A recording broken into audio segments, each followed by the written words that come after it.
Écoutez, la problématique du logement des jeunes, elle touche toutes les catégories de jeunes, du jeune étudiant jusqu'au jeune SDF. C'est une particularité très forte de la société moderne, c'est que on n'a pas prévu le logement des jeunes et on n'a pas du tout anticipé sur le fait que cette population allait arriver sur le marché du logement comme elle allait arriver sur le marché de l'emploi.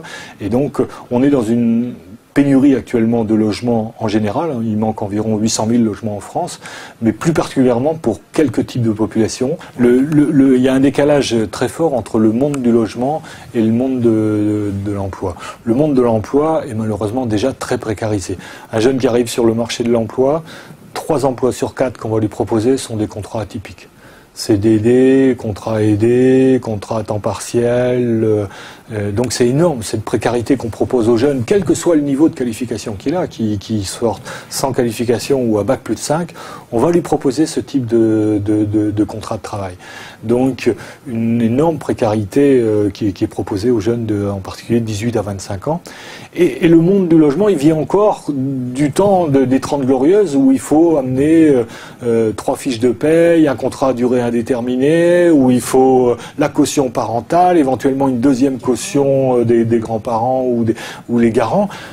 Voilà, ce décalage énorme qui pénalise beaucoup les jeunes, c'est-à-dire que ceux qui se présentent sur le marché. Voilà pourquoi la crise du logement qui pénalise une grosse partie de la société aujourd'hui, elle pénalise, j'allais dire, ce que nous on a appelé la double peine pour les jeunes. C'est plus qu'une fracture, c'est vraiment une séparation de continent entre les jeunes qui auront la chance de faire des études, d'avoir des parents qui pourront les soutenir financièrement, et des jeunes qui seront sur un autre continent, qui n'auront pas les parents qui permettent, même si aimants, qui n'auront pas les moyens de les aider financièrement, et auquel cas, eh bien, ils auront beaucoup de mal à se sortir. Et ce qu'on démontre l'année dernière, par exemple, dans le rapport Mal Logement de la Fondation, c'est que 45% des jeunes sont obligés de travailler pour suivre leurs études.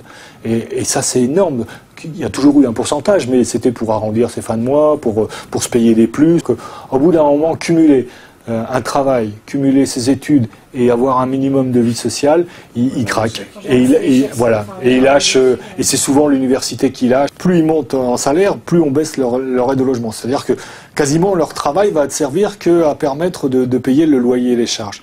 Donc on pensait qu'il était intelligent pour les jeunes de moins de 25 ans d'exonérer 50% de leurs revenus et de considérer seulement au-dessus de 50% des revenus dans le calcul des aides au logement. Comme ça, ils pourraient progressivement continuer et à travailler et accumuler une partie de ces aides au logement sur des loyers qui, eux, sont en train de flamber. Le droit au logement opposable, il n'aura de chance.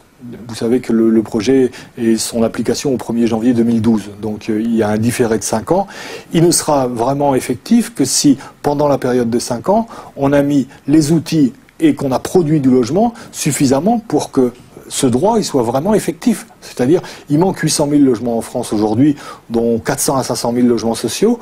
Il faut qu'il y ait un engagement ferme et formel et vérifiable que pendant ces 5 ans, on ait construit ces 800 000 logements, dont 400 à 500 000 logements sociaux. Les promoteurs privés sont prêts.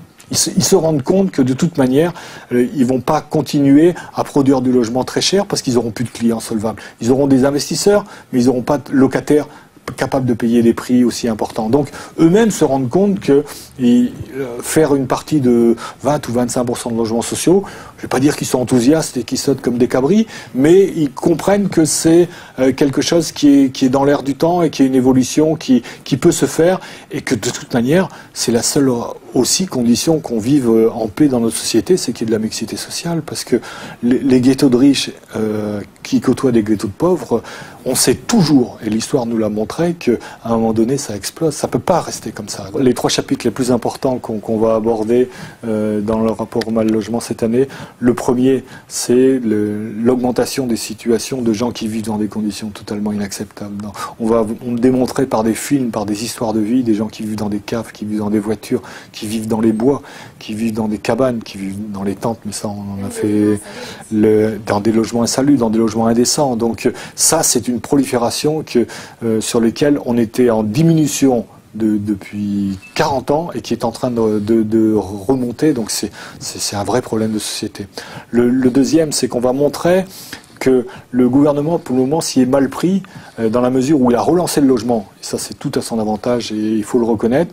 Seulement, quand vous regardez le détail de ce qui est produit, il y a en gros un peu moins d'un quart de ce qui est produit qui va pour les 2 tiers de Français les plus modestes et 3 quarts de ce qui est produit qui va pour le tiers de Français le plus aisé. Donc ça ne peut pas marcher comme ça. Et évidemment que ça ne résout rien de la crise parce que pour le moment, j'allais dire, on sert en premier les plus solvables et on ne sert pas les gens les plus modestes. Donc les gens ont une impression détestable que c'est dans ce pays, il faut être soit riche et on vous aide beaucoup, soit très pauvre et on vous aide beaucoup, mais si vous êtes entre 1 et 2 SMIC, que vous bossez, on vous aide pas. Et ça, dans vos débats, dans vos discussions, il faut à tout prix faire en sorte que il n'y ait pas d'opposition entre les personnes modestes comme ça et les défavorisées, parce que ce sont les mêmes. Il y a une perméabilité très importante et qu'il ne faut pas monter l'un contre l'autre. Ce matin, j'avais beaucoup d'auditeurs qui m'interrogeaient en disant « mais moi je bosse, j'ai du mal à payer mon loyer, et puis on va mettre un droit au logement opposable gratuit pour les défavorisés ». D'abord, ce n'est pas un droit au logement opposable gratuit, le logement il sera à payer, et qu'il ne faut pas monter les populations l'une contre l'autre.